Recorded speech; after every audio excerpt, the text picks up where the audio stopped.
सभी को सादर नमस्ते। सनातन वैदिक धर्म यूट्यूब चैनल में आप सभी दर्शकों का हार्दिक अभिनंदन है। सनातन वैदिक धर्म यूट्यूब चैनल आपको निरंतर जागरूक करने के लिए कार्य करता रहता है। आप जागरूक बने रहें धर्म के विषय में, अध्यात्म के विषय में, अपने व्यक्तिगत जीवन के विषय में, पारिवारिक जीवन के विषय में, सामाजिक जीवन के विषय में, सभी प्रकार से आप जागरूक रहें, इसलिए हम कार्य करते हैं। मित्रों, आज का बिंदु आप देख रहे होंगे, आर्य समाज की अवनति का कारण। इस पर कुछ चर्चा करेंगे।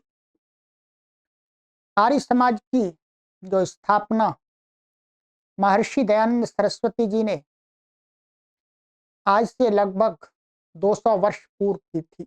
200 पौने 200 वर्ष पूर्व की थी लगभग। आर्य समाज की जो दशा वर्तमान में आप सभी देखते हैं, हम सभी देखते हैं, सभी को ज्ञात है कि क्या स्थिति है। आर्य समाज कोई भी आंदोलनात्मक कार्य नहीं कर पा रहा है।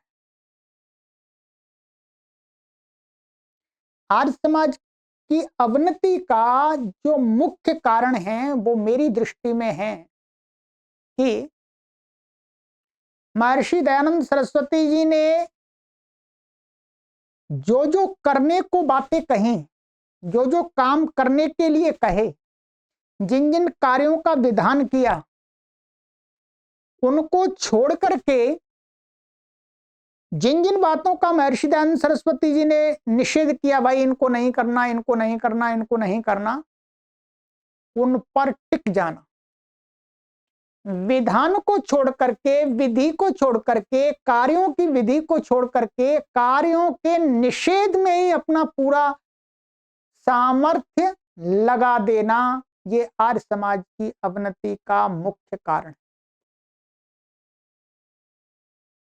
महर्षि दयानंद सरस्वती जी ने कहा, भाई ये कीजिएगा, संध्योपासना कीजिएगा, वेदों को पढ़िएगा, संस्कृत को पढ़िएगा, आर्ष को पढ़िएगा, ठीक है, और ईश्वर स्तुति, प्रार्थना, उपासना कीजिएगा, 1 घंटे प्रतिदिन ध्यान कीजिएगा, उस ईश्वर के साथ अपना संबंध बनाइएगा, ठीक है।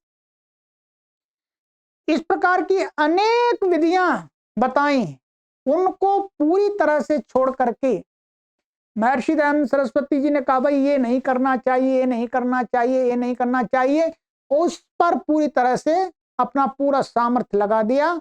ये अवनति का महान कारण। जो व्यक्ति विधि पर ध्यान नहीं देगा, केवल निषेध पर ही ध्यान देगा, उस व्यक्ति की, उस समाज की, उस राष्ट्र की, उस देश की कभी भी उन्नति नहीं हो सकती, उस संगठन की कभी भी उन्नति नहीं हो सकती। ध्यान कर लीजिए। एक छोटा सा उदाहरण याद आता है, इसी प्रसंग में मैं सुना देता हूं आपको, कि गांव में एक आदमी था, बहुत अच्छा आदमी था, लोग उसको बहुत अच्छा मानते थे, और उसकी संतानें भी थी, परंतु वो एकदम निर्धन था।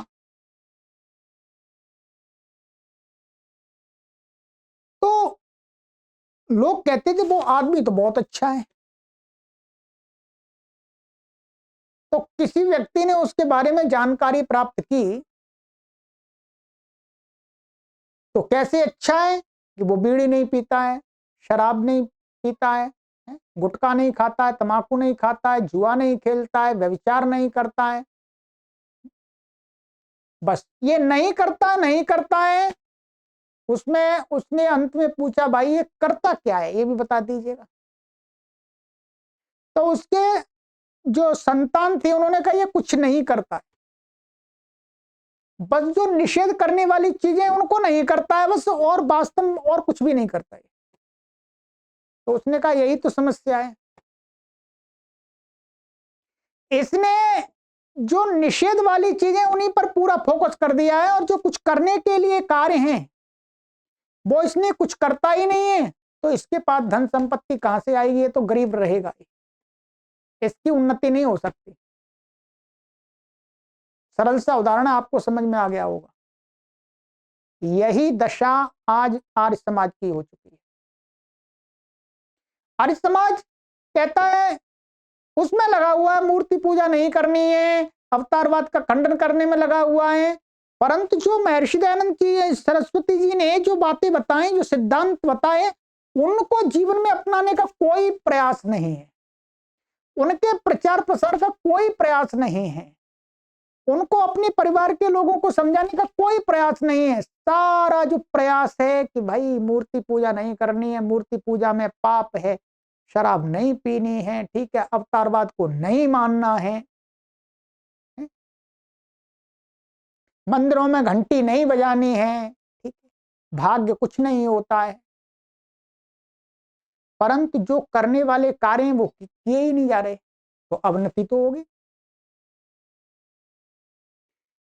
हम देखते हैं, हमारी आयु लगभग अभी 47 ईयर्स हो गई है, 47 साल, और हम ये कहिएगा जन्मजात एक तरह से आर्य समाज की विचारधारा से जुड़े हुए हैं। परंतु जैसे जैसे हम बड़े होते गए, वैसे वैसे हमने अन्यों के भी विचारों को पढ़ा है, उनको भी समझा है। आर्य समाज के भारत देश के अंदर अथवा भारत से बाहर लाखों की संख्या में मंदिर हैं, लाखों की संख्या में मंदिर हैं, और उन मंदिरों में प्राय करके सभी लाखों मंदिर सप्ताह के 6 दिन बंद रहते हैं, 6 दिन बंद रहते हैं। कुछ अपवाद को छोड़ करके, लाखों की संख्या में 10-20 आर्य समाजों को छोड़ करके सारे सप्ताह के 6 दिन बंद रहते हैं, ताला लगा पड़ा रहता उनमें। और लाखों में मानिएगा आधी संख्या 50,000 माने हजारों की संख्या में तो सातों दिन बंद रहते हैं, महीने में कभी कभी खुलते हैं। और एक तरफ हम अपने पौराणिक मंदिरों को देखेंगे, हनुमान जी के मंदिर को देखेंगे, और भी जो भी राधा कृष्ण के मंदिर देखेंगे, हमें कोई भी मंदिर बंद नहीं दिखाई दिया। प्रतिदिन उसमें आरती होती है, प्रतिदिन वहां के पुजारी उसको खोलते हैं, घंटी बजाते हैं। अब बताइएगा, आर्य समाज की अवनति नहीं होगी तो क्या होगा? बात अच्छे और बुरे की नहीं है। जो कुछ कर्तव्य कार्यों को करता है, हाँ, निषेध की तरफ ध्यान रखना चाहिए, परंतु निषेध से पहले अपने कर्तव्य कार्यों की तरफ व्यक्ति को, समाज को, राष्ट्र को ध्यान देना चाहिए। जो देता है वो आगे बढ़ता है। ये बहुत आश्चर्य की बात है। आप चले जाइएगा, अपने किसी शहर में चले जाइएगा, आर्य समाज के मंदिर में आपको ताला मिलेगा। रविवार को थोड़ी देर के लिए खुलता है, वो भी है, रविवार को थोड़ी देर के लिए खुलता है, 1-2 घंटे, 2-3 घंटे के लिए सुबह। और मैं बोल रहा हूं लगभग आधी से अधिक संख्या के तो महीने में एक बार खुलते हैं। और आप छोटे से छोटा मंदिर देख लीजिएगा, गांव स्तर का मंदिर देख लीजिएगा, किसी भी देवी देवता का मंदिर देख लीजिएगा, प्रतिदिन उसमें वहां के जो पुजारी जी हैं वो आरती करते हैं, घंटा बजाते हैं, और कुछ न कुछ संख्या में वहां पर लोग एकत्रित होते हैं।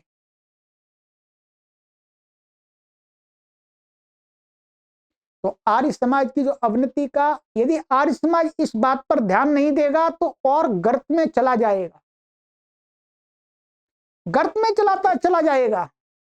यदि अपने कर्तव्य कार्यों की तरफ, जो महर्षि दयानंद सरस्वती जी ने जो करने योग्य कार्य बताए, जो शिक्षा बताई, उस पर ध्यान नहीं दिया, केवल निषेध पर ही ध्यान देते गए, तो पूरा, जिसको बोलते हैं मट्टी पलीत होने, ये कहते हैं मोटी भाषा में, ठीक है। क्योंकि महर्षि दयानंद सरस्वती जी ने भी, जब समाज में बहुत प्रकार की बुराइयां फैल गई थी, तो उन्होंने कटु औषधि दी थी, कड़वी गोली लोगों को दी थी। वैसे ही आज भी आर्य समाज की यदि उन्नति चाहनी है तो उसके दोषों को लोगों को बताना होगा, उनको समझना होगा। प्रशंसा करने से कुछ नहीं होता। वैसे मैं किसी आर्य समाज के मंदिर से या आर्य समाज की किसी सभा से नहीं जुड़ा हुआ, मैं वस्तुतः महर्षि दयानंद सरस्वती जी के विचारों से जुड़ा हुआ व्यक्ति हूं। ठीक, तो हमें दूसरों से कुछ सीखना भी चाहिए। दूसरों में हमेशा बुराइयां बुराइयां बुराइयां, दोष देखने की जो प्रवृत्ति हमने यदि अपने अंदर क्रिएट कर ली तो फिर हमारी उन्नति करने वाला इस संसार में कोई भी नहीं है, भगवान भी नहीं है, कोई भी नहीं है। ठीक है, मैंने आपको एक मोटा सा उदाहरण दे दिया। आप कहीं भी चले जाइए, कहीं किसी कॉलोनी में चले जाइएगा, जहां पर भी हनुमान जी का मंदिर है, शिव जी का मंदिर है, कृष्ण का मंदिर है, राधा का मंदिर है, राम जी का मंदिर है, प्रतिदिन उसमें पुजारी वहां पर घंटी बजाते हैं, आरती करते हैं। वहां 10, 20, 50, 100 लोग इकट्ठे होते हैं और एक तरफ आर्य समाज की स्थिति देख लीजिएगा। और वो भी रविवार के दिन जो लोग आते हैं वो भी कोई ऊर्जावान लोग नहीं आते, उसमें ऊर्जावान लोग नहीं आते, उसमें युवक नहीं आते, उसमें कुछ समझने वाले लोग नहीं आते, कुछ हम ज्ञान प्राप्त करेंगे ऐसे लोग नहीं आते। वहां पर जिनकी आयु अब ढल चुकी है वो लोग आते। बताइएगा, जिस समाज में जिनकी आयु ढल चुकी है ऐसे लोग आएंगे तो समाज की उन्नति कहां से होगी? अवनति पक्की है, 100% है मित्रों। इसलिए आज भी मैं आप सभी से निवेदन करता हूं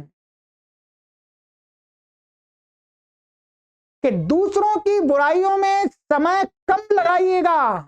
जो आपके लिए कर्तव्य कार्य है, महर्षि दयानंद सरस्वती जी ने जो भी कुछ बताए हैं उनको करने में अपना समय लगाइएगा।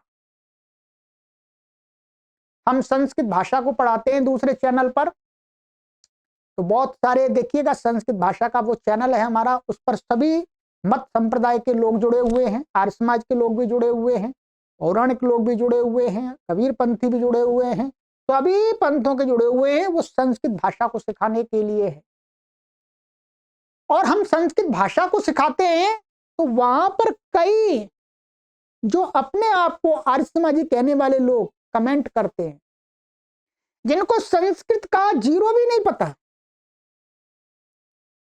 और हम जिस ग्रंथ को वहां पढ़ा रहे हैं उसको कह रहे हैं कि ये तो स्वामी दयानंद सरस्वती जी ने मना किया है। अरे भाई, जो मैं स्वामी दयानंद सरस्वती जी ने जो बताया उसको भी तो पढ़ा रहा हूं, उसको तो पढ़ लो भाई। जो मना किया उसको मत पढ़ो, कोई जबरदस्ती तो नहीं है कि भाई आपको पढ़ना ही है। भाई, जो महर्षि दयानंद सरस्वती जी ने आर्ष प्रणाली के जो ग्रंथ बताए उनको भी पढ़ा रहा हूं, उनको तो पढ़िएगा पहले आप। ये वहां पर मुझे देख करके नकारात्मक सोच का एक अनुभव है कि जो वर्तमान में कह रहा हूं, वर्तमान में जो भी अपने आप को आर्य समाज कहने वाले लोग हैं वो प्राय करके अधिकतर अपवाद को छोड़ करके नकारात्मकता से भरे हुए हैं। इसलिए जो व्यक्ति नकारात्मकता से भर जाता है वो कभी भी सफल नहीं हो सकता, वो कभी भी अपने समाज को विस्तार रूप नहीं दे सकता। महर्षि दयानंद सरस्वती जी ने हजारों कार्य बताए जो आज के समय में करने के लिए परम आवश्यक हैं। उन सबको छोड़ करके दूसरे कार्यों में हम अपनी एनर्जी को लगा रहे हैं और जो करना चाहिए उसमें हम 1% भी नहीं कर रहे। ये आर्य समाज की अवनति का सबसे मुख्य कारण है। इन कारणों को दूर करें, ठीक है। स्वाध्याय करें। महर्षि दयानंद सरस्वती जी ने कहा स्वाध्याय करिएगा। आर्य समाज में अब कहां स्वाध्याय होता है? जैसे पौराणिक मंदिरों में मूर्ति की पूजा आरती होती है, ऐसे ही रविवार के दिन आर्य समाज में भी प्राय करके आप देखेंगे तो यज्ञ हो जाता है, छुट्टी बहुत कम आर्य समाज होंगे जिनमें बाहर से विद्वानों को बुलाया जाता होगा, कुछ होंगे गिने चुने, परंतु मोस्टली 99% आर्य समाज ऐसे हैं जिसमें किसी भी विद्वान को बाहर से आहूत नहीं किया जाता है। कोई जागरूकता के लिए कोई कार्यक्रम नहीं है। वर्ष में कोई वार्षिक उत्सव कर दिया जी, क्योंकि फॉर्मेलिटी दिखानी है, सरकार के लिए भी डाटा तैयार करना होता है, भाई मंदिर चला रहे हैं तो आपने क्या क्या कार्यक्रम किए वो भी दिखाना होता है। ठीक है, मैं इस बात को दावे के साथ कह सकता हूं, यहां पर एकदम सीधा आपको कह सकता हूं, मुझे किसी से डर नहीं है, क्योंकि मैं आपकी सभा का कोई सदस्य नहीं हूं, आपके मंदिर का कोई प्रधान या सेक्रेटरी नहीं हूं कि मुझे हटा दिया जाएगा। मेरा अपना एक प्लेटफॉर्म है और मैं आर्य समाज के हित की बात कह रहा हूं। जिस प्रकार से आर्य समाज महर्षि दयानंद सरस्वती जी ने पौराणिकों के हित की बात कही थी, वैसी बात आज आर्य समाज को कहने वाले लोग चाहिए। नहीं तो आर्य समाज एक खाना पूर्ति बन गया। ठीक है, तो चलिएगा, विचार कीजिएगा, जिस समाज में ऊर्जावान व्यक्ति नहीं जुड़ते हैं, युवक नहीं जुड़ते हैं, वो समाज नीचे की तरफ चला जाता है, नीचे की तरफ चला जाता है। वही दशा आज आर्य समाज की हो रही है। युवा जुड़ ही नहीं रहे हैं, क्योंकि युवाओं के लिए वहां कोई अपॉर्चुनिटी नहीं है, वहां कोई स्थान ही नहीं है, उनके लिए वो विचार ही नहीं है। तो आइएगा मित्रों, ध्यान दीजिएगा, यदि आप आर्य समाज सभा के सदस्य हैं, आर्य समाज को संचालित करते हैं, तो इन बिंदुओं पर ध्यान दीजिएगा। महर्षि दयानंद सरस्वती जी ने जो कुछ करने के लिए कहा है, उसको करने पर पहले ध्यान दीजिएगा। जिसका निषेध किया उसको बाद में निषेध कर लीजिएगा, विरोध कर लीजिएगा। ठीक है, पहले कुछ कर लीजिएगा। चलिएगा, थोड़ा सा आपको हमने कटु गोली दी है, नीम की गोली दी है, हो सकता है कई लोगों को हजम भी हो सकती है, अच्छी भी लग सकती है। यदि अच्छा रोगी होगा, समझदार रोगी होगा, तो उसको अच्छी दवाई अच्छी लगती है, वो अपना लाभ देखता है। और जो अज्ञानी रोगी होता है, अल्पज्य रोगी होता है, उसको कोई सही दवाई देता है तो उसको लगता है ये मेरा अहित चाह रहा है, तो उसको वैसे ही परिणाम भोगना पड़ता है। चलिएगा, फिर आगे नए विषय के साथ मिलते हैं। सनातन वैदिक धर्म यूट्यूब चैनल पर हम अनेक विषयों की सीरीज चला रहे हैं, उनका लाभ लीजिएगा। और इस वीडियो को शेयर करके आर्य समाज के प्रधानमंत्री सभा का प्रधान, सभा के मंत्री, उनके पास पहुंचा दीजिएगा। सभी को सादर नमस्ते।